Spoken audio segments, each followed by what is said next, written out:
السلام علیکم ورحمۃ اللہ وبرکاتہ۔ وعلیکم السلام۔ الحمد للہ رب العالمین۔ تمام تعریفیں اللہ ہی کے لیے ہیں جو سارے جہان کا رب پالنہار ہے۔ رب اشرح لی صدری ویسر لی امری واحلل عقدۃ من لسانی یفقہوا قولی۔ سورہ ال عمران آیت نمبر 190۔ اعوذ باللہ من الشیطان الرجیم، بسم اللہ الرحمن الرحیم۔ إِنَّا فِي خَلْقِ السَّمَاوَاتِ وَالْأَرْضِ وَاخْتِلَافِ اللَّيْلِ وَالنَّهَارِ لَآيَاتٍ لِأُولِي الْأَلْبَابِ۔ ترجمہ: زمین اور آسمان کی پیدائش میں اور رات اور دن کے باری باری سے آنے میں ان ہوش رکھنے والے لوگوں کے لیے بہت سی نشانیاں ہیں۔ سورہ ال عمران آیت نمبر 190۔ تو یہ آیت تب کی ہے جب نذران کا ایک ڈیلیگیشن اللہ کے رسول صلی اللہ علیہ وسلم کے پاس آیا تھا۔ وہ ایک گھمنڈ میں اور ایٹیٹیوڈ میں اللہ کے رسول صلی اللہ علیہ وسلم کے پاس آیا تھا اور معجزے گنوا رہا تھا۔ تو وہ اور پروفٹس کے معجزے گنوا رہا تھا۔ وہ کہہ رہا تھا کہ موسیٰ علیہ السلام تو لاٹھی اور چمکتا ہوا ہاتھ، سفید ہاتھ لائے تھے، اور عیسیٰ علیہ السلام اندھوں کو آنکھوں والا اور کوڑیوں کو جو تھے وہ اچھا کرتے تھے، اور دوسرے پروفٹس بھی جو تھے وہ کچھ نہ کچھ لائے تھے معجزات۔ تو اب آپ بتائیں کہ آپ کیا لائے ہیں؟ تو اس پر نبی کریم صلی اللہ علیہ وسلم نے سورہ ال عمران کی آیت نمبر 190 to 195 تک کی آیتیں پڑھی اور کہا کہ میں تو یہ لایا ہوں۔ اور صحیح بخاری حدیث نمبر 4569 میں ابن عباس رضی اللہ تعالی عنہ بیان کرتے ہیں کہ میں ایک رات اپنی خالہ ام المومنین میمونہ رضی اللہ تعالی عنہا کے گھر رہ گیا۔ پہلے رسول اللہ صلی اللہ علیہ وسلم نے اپنی بیوی میمونہ رضی اللہ تعالی عنہا کے ساتھ تھوڑی دیر تک بات چیت کی، پھر سو گئے۔ جب رات کا تیسرا حصہ باقی رہا تو آپ اٹھ کر بیٹھ گئے اور آسمان کی طرف نظر اٹھائی اور یہ آیت تلاوت کی: بے شک آسمانوں اور زمینوں کی پیدائش اور رات اور دن کے مختلف ہونے میں عقل مندوں کے لیے بڑی نشانیاں ہیں۔ اس کے بعد آپ نبی کریم صلی اللہ علیہ وسلم کھڑے ہوئے اور وضو کیا اور مسواک کیا، پھر 11 رکعات تہجد اور وتر پڑھے۔ جب بلال رضی اللہ تعالیٰ عنہ نے فجر کی اذان دی تو آپ نے 2 رکعات فجر کی سنت پڑھی اور باہر مسجد میں تشریف لائے اور فجر کی نماز پڑھائی۔ اور صحیح بخاری میں حدیث نمبر 4570، اس کے آگے ایک حدیث میں ابن عباس رضی اللہ تعالیٰ عنہ بیان کرتے ہیں کہ میں ایک رات اپنی خالہ میمونہ رضی اللہ تعالیٰ عنہا کے یہاں سو گیا۔ ارادہ یہ تھا کہ آج رسول اللہ صلی اللہ علیہ وسلم کی نماز دیکھوں گا۔ میری خالہ نے آپ کے لیے گدا بچھا دیا اور آپ نبی کریم صلی اللہ علیہ وسلم اس کی لمبائی میں لیٹ گئے۔ پھر جب آخری رات میں بیدار ہوئے تو چہرے پر ہاتھ پھیر کر نیند کے اثار کو دور کیا آپ صلی اللہ علیہ وسلم نے۔ پھر سورہ ال عمران کی آخری 10 آیتیں پڑھی۔ اس کے بعد آپ نے ایک مٹکے کے پاس گئے آپ اور اس سے پانی لے کر وضو کیا اور نماز پڑھنے کے لیے کھڑے ہو گئے۔ میں بھی کھڑا ہو گیا اور جو کچھ آپ نے کیا تھا وہی سب میں نے بھی کیا، اور آپ کے پاس آ کر بازو میں کھڑا ہو گئے۔ آپ نبی کریم صلی اللہ علیہ وسلم نے میرے سر پر اپنا دایاں ہاتھ رکھا اور کان کو شفقت یعنی مہربانی سے پکڑ کر ملنے لگے۔ پھر آپ صلی اللہ علیہ وسلم نے 2 رکعت نماز پڑھی۔ ایسے ہی پھر آپ صلی اللہ علیہ وسلم نے 2 رکعت نماز پڑھی اور ایسے ہی 12 رکعت پڑھی، پھر وتر کی نماز پڑھی۔ یعنی یہ آیت جو ہے یہ اتنی امپورٹنٹ ہے کہ جب وہ ڈیلیگیشن اللہ کے رسول صلی اللہ علیہ وسلم کے پاس آیا تھا کہ وہ دوسرے پروفٹس تو یہ لائے ہیں معجزات، آپ کیا لائے ہیں؟ تو اتنے بڑے بڑے معجزات کے جواب میں اللہ کے رسول صلی اللہ علیہ وسلم نے یہ آیتیں رکھیں کہ میں تو یہ لایا ہوں۔ تو ان آیتوں میں کوئی تو بات ہوگی جو نبی کریم صلی اللہ علیہ وسلم نے اتنے بڑے معجزات کے رپلائی میں یہ آیتیں انہیں بتائیں، اور اسی کے سلسلے میں ہماری آیت 190 ہے کہ زمین اور آسمان کی پیدائش میں اور رات اور دن کے باری باری سے آنے میں ان ہوش رکھنے والوں کے لیے نشانیاں ہیں۔ یعنی کہ ان ہوش رکھنے والے لوگوں کے لیے نشانیاں ہیں، بے عقلوں کے لیے نشانے نہیں ہیں جو دنیا کو ایک جانوروں کی نگاہ سے دیکھ رہے ہیں، ان کے لیے نشانے نہیں ہیں جو دنیا کو بنا خدا کے وجود سے دیکھ رہے ہیں، ان لوگوں کے لیے نشانے نہیں ہیں۔ جو عقل رکھتے ہیں، جو ہوش رکھتے ہیں، ان لوگوں کے لیے نشانیاں ہیں۔ اور وہ کون کون سی نشانیاں ہیں؟ انشاءاللہ وہ بھی آئیں گی۔ تو اس آیت پر ہم بات کر رہے ہیں، تو یہاں پر ہے کہ یعنی زمین اور آسمان کی پیدائش. تو زمین اور آسمان کی پیدائش، اس میں سب کچھ آ جاتا ہے، پوری کائنات آ جاتی ہے، 7 آسمان ہیں اور ساتھ ہی زمین ہے. تو زمین اور آسمان کی پیدائش میں اس میں 7 آسمان اور 7 زمین آ جاتی ہیں، اور اس میں پوری ذرہ ذرہ آ جاتا ہے، پوری کائنات آ جاتی ہے. تو سارا یونیورس کیسے بنا، اس کی پیدائش میں جو ہے وہ ہوش رکھنے والوں کے لیے نشانیاں ہیں، رات اور دن کے باری باری آنے میں. تو یہاں پر 2 چیزیں اللہ تعالیٰ نے بتائی ہیں کہ زمین اور آسمان کی پہلے یہاں پر پیدائش اور رات اور دن کا الگ ذکر کیا ہے، یعنی کہ پہلے پیدائش بتائی، پھر رات اور دن کا سیپریٹ ذکر کیا. تو بات یہ ہے کہ بندہ کوئی شخص بندہ جب آنکھ کھولتا ہے تو اس کا پہلا کوشچن یہی ہوتا ہے کہ اس دنیا میں مجھ کو بھیجنے والا کون ہے؟ یہ دنیا خود بخود بن گئی ہے یا اس کا کوئی بنانے والا ہے، اس کا کوئی کریٹر ہے؟ سب سے پہلا کوشچن تو یہی آنا چاہیے انسان کے من میں، اور آتا بھی ہے فطری طور پر وہ اپنے آپ کو نا مطمئن کر لیتا ہے اور خود جواب تلاش کر لیتا ہے. کوئی کہتا ہے کہ دنیا خود بخود وجود میں آ گئی، کوئی کہتا ہے کہ 3 بھگوانوں نے مل کر دنیا بنائی ہے. تو وہ خود کو مطمئن کر لیتا ہے، اور اگر وہ خود کو مطمئن نہ کرے تو یہ کوشچن اسے پریشان کرتا رہتا ہے. تو یہ بیسک کوشچنس ہیں جو ہر انسان کے من میں آتے ہی ہیں. تو زمین آسمان کی پیدائش میں اگر ہم دیکھیں تو جو لوگ کہتے ہیں نا کہ یہ خود بخود بن گئی ہے، زمین اور آسمان، یہ پوری کائنات خود بخود بن گئی ہے، تو بھائی ایسا تو کچھ بھی نہیں ہے جو خود بخود بن جائے گا. ہم یہاں پر بیٹھے ہیں، یہ بیڈ ہے، یہ بلب ہے، یہ اے سی ہے، یہ پین ہے، کچھ بھی چیز جو ہے وہ خود بخود نہیں بن سکتی. ایک چھوٹی سی اریزر بھی خود بخود نہیں بن سکتی. ایسی کوئی بھی چیز نہیں ہے جو خود بخود بن جائے. ایک چھوٹی سی اریزر بھی ہے، وہ بھی خود بخود نہیں بن سکتی. تو آپ کیسے کہہ سکتے ہیں کہ یہ پوری کائنات خود بخود بن جائے گی؟ تو اگر کوئی انسان کہے نا کہ یہ خود بخود بن گئی ہے تو ہم اس کی بات پر یقین کریں گے؟ ہم کہیں گے کیا بے وقوفوں والی بات کر رہا ہے بھائی. تو لاجیکل بات تو یہی ہے کہ جب چھوٹی سے چھوٹی چیز، ایک چھوٹی سی اریزر، پینسل، پین خود نہیں بن سکتا تو یہ پوری کائنات خود بخود کیسے بن جائے گی؟ اتنی بہترین یہ کائنات ہے، اتنی بہترین بہترین اس میں مخلوقات ہیں، لاکھوں اسپیشیز اس میں موجود ہیں. پہلی لاجیکل بات تو یہی ہے کہ یہ کائنات جو ہے وہ خود بخود نہیں بن سکتی. اب ہم نے پہلی چیز تو یہ جان لی ہے کہ یہ کائنات خود بخود نہیں بن سکتی. اب اس کو تھوڑا اور ڈیٹیل میں ڈسکس کرتے ہیں کہ زمین اور آسمان کی پیدائش جو قرآن بتا رہا ہے وہ کیسے ہے، اور جو آج کے دور کے سائنٹسٹ بتا رہے ہیں وہ کیسے ہے. تو یونیورس کی جب تخلیق ہوئی، جب اللہ تعالی نے کائنات کی تخلیق کی، تو جو آج کے دنیا دار ہیں وہ کہتے ہیں کہ بگ بینگ تھیوری ایک پرائمری نیبولا تھا، اس میں کچھ کیمیکل تھے، اس میں ایک دھماکہ ہوا، اسے بگ بینگ بولتے ہیں، یعنی بڑا دھماکہ. تو پھر جو ہے یہ کائنات وجود میں آئی. تو یہ جو شروعات بتا رہے ہیں نا وہ بگ بینگ سے بتا رہے ہیں، پر ہم اور میں اس تھیوری پر یقین نہیں کرتی، کیونکہ میں یقین کرتی ہوں قرآن پر. تو ان کے جو گمان ہے نا وہ کہیں نہ کہیں تو ٹھیک پہنچے، بٹ ایگزیکٹ بگ بینگ نہیں ہوا تھا، کیونکہ بگ بینگ کہتے ہیں بڑے دھماکے کو، اور اللہ تعالیٰ قرآن میں کچھ اور بتا رہے ہیں. یہ پہنچ تو گئے تھوڑا، بٹ ابھی سائنٹسٹ لگے پڑے ہیں، اس پر ریسرچ ابھی باقی ہے. ابھی آنے والی ہے بگ بینگ سے بھی بڑی تھیوری.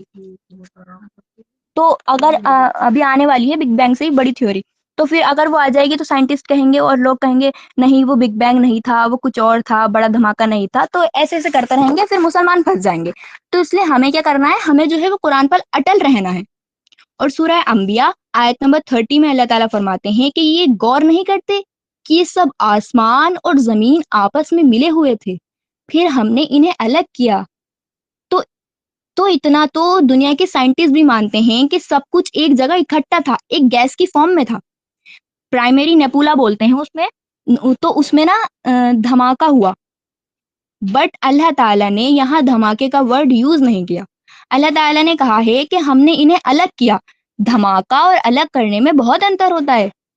دھماکہ ایکسیڈنٹلی ہوتا ہے، اس سے چیزیں تباہ ہوتی ہیں، بنتی نہیں ہیں. اللہ نے وہاں الگ کیا، اور آپ کہہ رہے ہیں کہ بگ بینگ.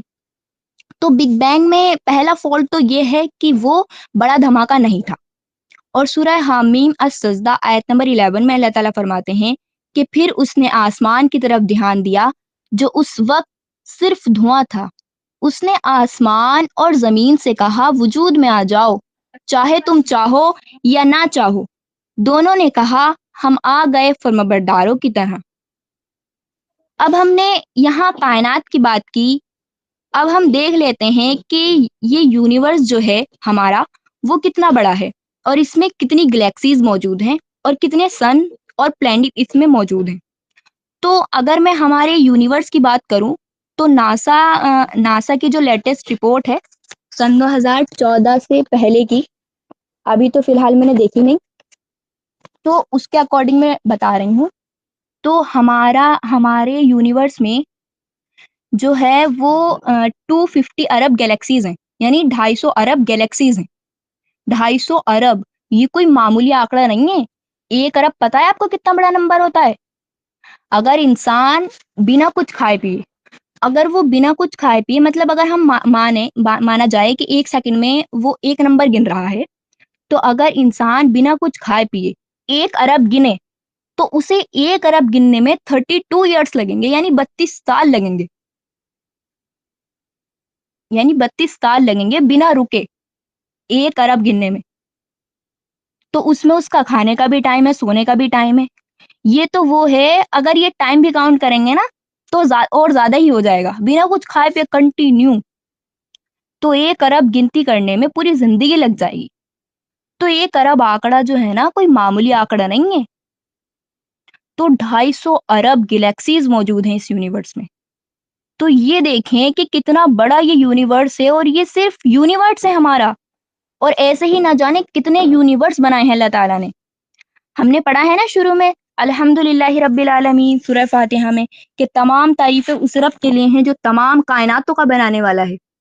تو اس نے صرف ایک کائنات نہیں بنائی ہے، اس نے تمام کائناتیں بنائی ہیں، تمام یونیورس بنائے ہیں. تو یہ صرف ایک یونیورس کی بات ہم کر رہے ہیں، اس میں 250 ارب گلیکسیز موجود ہیں. اب آپ کہہ رہے ہوں گے کہ گلیکسی کیا ہے؟ تو ہر گلیکسی کے اندر نا میکسیمم 300 ارب سنس موجود ہیں. 300 ارب سن اور 250 ارب گلیکسیز ہیں. تو گلیکسیز کتنی بڑی ہوتی ہیں اس پر چلتے ہیں. تو ایک گلیکسی کے اندر جو ہیں وہ 300 ارب سنس موجود ہوتے ہیں.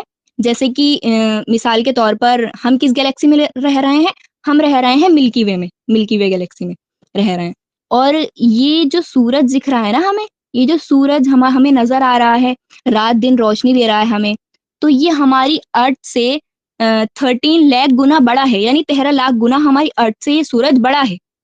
اور اور اس طرح کے 300 ارب سورج موجود ہیں ہماری گلیکسی میں. اور ہمارے سورج کے بارے میں کہا جاتا ہے، بتایا جاتا ہے کہ اسمال اسٹار یعنی چھوٹا ستارہ. تو اس سے بڑے بڑے اور ہیں. تو اس سے آپ امیجن کر سکتے ہیں کہ کتنی بڑی گلیکسی ہے ہماری ملکی وے. یہ جو سولر سسٹم ہے ہمارے وہ صرف ایک ہے. ایسے 300 ارب سولر سسٹمز موجود ہیں. 1 ارب گننے میں آپ کو پوری زندگی لگ جائے گی. تو 300 ارب کتنا ہے بھائی، امیجن بھی نہیں کر سکتے آپ. اور آپ کو کبھی دکھا ہے اور کبھی ایسا ہوا ہے کہ اس میں کچھ موومنٹ آیا ہو؟ نہیں. یہ سب کچھ ایک دم پرفیکٹ چل رہا ہے، یہ نظام ایک دم پرفیکٹ چل رہا ہے. تو یہ سب خود بخود بن ہی نہیں سکتے. تو عقل کا تقاضا یہی ہے کہ یہ خود بخود بن ہی نہیں سکتے. اور سورہ رعد آیت نمبر 2 میں اللہ تعالیٰ فرماتے ہیں کہ وہ اللہ ہی ہے جس نے آسمانوں کو ایسے سہاروں کے بنا قائم کیا جو تمہیں نظر نہیں آتے، اور اگر آپ کو کوئی نظر نہیں آتے، اور اگر آپ کو کوئی مطلب شاپ بھی بنانی ہو نا، کوئی دکان بھی بنانی ہو آپ کو، تو اس کے لیے آپ کو لنٹر ڈالنا پڑتا ہے، اس کے لیے بھیم ڈالنے پڑتے ہیں، اس کے لیے 4 سپورٹیں کھڑی کرنی پڑتی ہیں، تب جا کے وہ لنٹر ڈلتا ہے، تب جا کے وہ ایک شاپ بنتی ہے. اور پھر آیت کے آگے فرمایا سورہ رعد میں، پھر وہ اپنے تخت سلطنت پر وراجمان ہوا اور اس نے سورج اور چاند کو ایک قانون کا پابند بنایا. اس سارے نظام کی ہر چیز ایک مقرر وقت تک کے لیے چل رہی ہے. اور وہ اللہ ہی ہے اس سارے کام کی تدبیر کر رہا ہے. وہ نشانیاں کھول کھول کر بیان کرتا ہے، شاید کہ تم اپنے رب کی ملاقات کا یقین کرو. یعنی یہ نشانیاں اس لیے دکھا رہا ہے اللہ تعالیٰ شاید کہ تم اس کی ملاقات کا یقین کرو کہ تم ایک دن اس سے ملنے والے ہو. اب جو یہ میں نے یہاں پر بات کی ہے یہ ہے کہ کائنات کی تخلیق کیسے ہوئی، یہ کائنات کی بات کی. تو اور اس میں یہ ہم نے کائنات کی بات کی ہے کہ اس میں 250 ارب گلیکسیز ہیں، اور ایک ایک ارب میں 300 ارب ایک ایک ارب میں 300 ارب گلیکسیز موجود ہیں.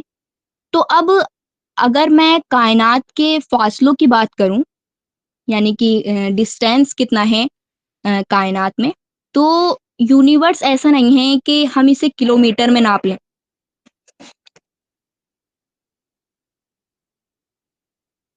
تو یونیورس ایسا نہیں ہے کہ ہم اسے کلومیٹر میں ناپ لیں، اور جو میں نے ابھی آپ کو بتایا ہے اسے کلومیٹر میں ناپنا پاسبل ہی نہیں ہے، ناممکن ہے. اس لیے یونیورس کی جو ڈسٹینس ہے نا اسے ہم لائٹ ایئر میں ناپتے ہیں. یعنی اسے ہندی میں کہتے ہیں پرکاش ورش آئی تھنک. تو ایک لائٹ ایئر کتنا ہوتا ہے پتا ہے آپ کو؟ ایک لائٹ ایئر یہ ہوتا ہے کہ روشنی کی جو اسپیڈ ہے نا اس کو 1 سال تک کے لیے ٹریول کرنے کے لیے چھوڑ دیا جائے تو اس نے جتنی دوری طے کی ہوگی اس کو بولتے ہیں ایک لائٹ ایئر. اور روشنی کی اسپیڈ کتنی ہوتی ہے